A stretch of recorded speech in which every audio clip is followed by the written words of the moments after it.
Everything in this fallen world is corrupt, is virtue signaling. There is pretty much no true altruism, really giving of yourself without wanting any acknowledgments or appreciation from flesh and blood humans.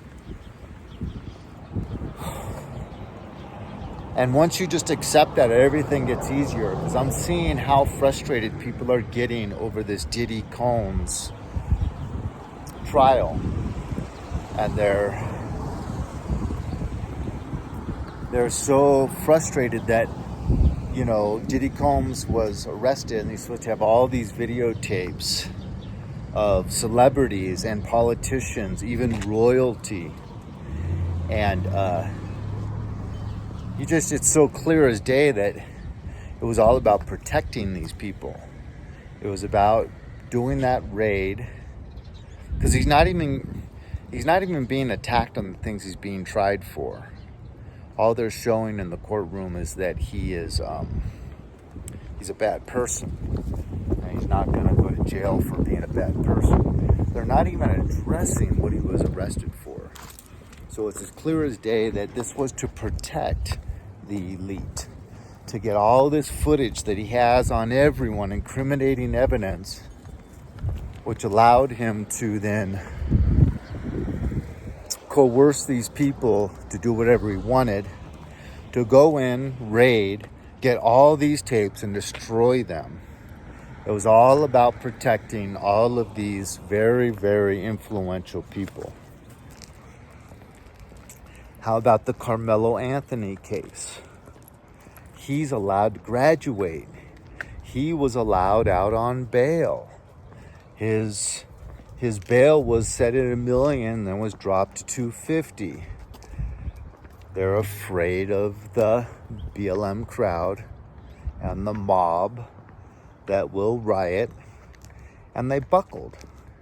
There is no integrity anymore. Maybe there was at some point in time, but true religiosity and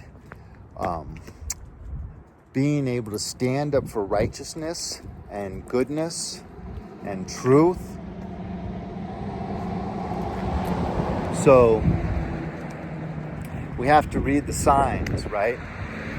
Like Jesus says, you can see when it's springtime by how the trees blossom. You can see how it's going to be a stormy day if you have a red sky in the morning. You can read these signs.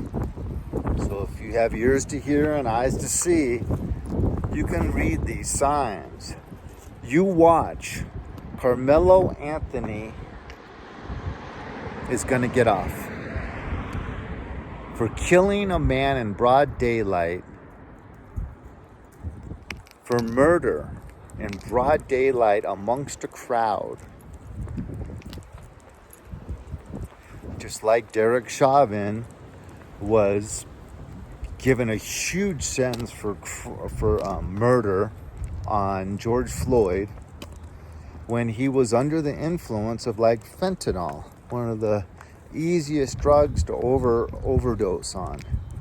And he had led a whole lifestyle, the whole adult life, of abusing drugs, threatening a pregnant woman with a knife, breaking and entering. And yet he is a hero. He's the one that all the Democrats had a huge day of mourning for this guy. So, you know, good is bad, bad is good, sweet is bitter, bitter is sweet, dark is light, light is dark. You can see what's going on.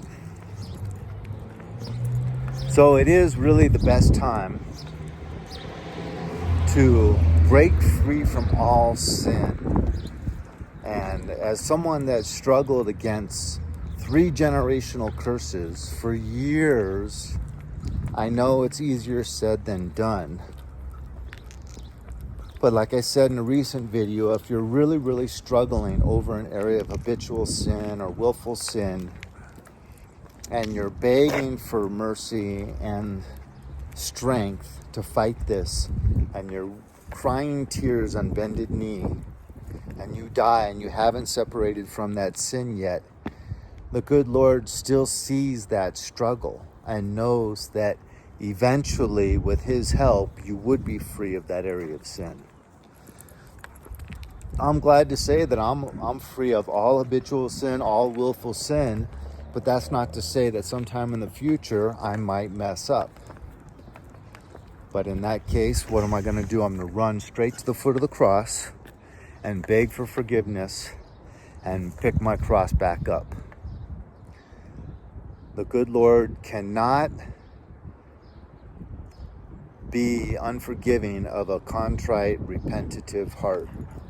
So we have hope, and this is a good time. That's what the Lord is all about. He's all about giving us time to repent and to see the signs so that we will repent and hopefully die in a state of grace and rely upon His mercy and grace. God bless. Have a good day.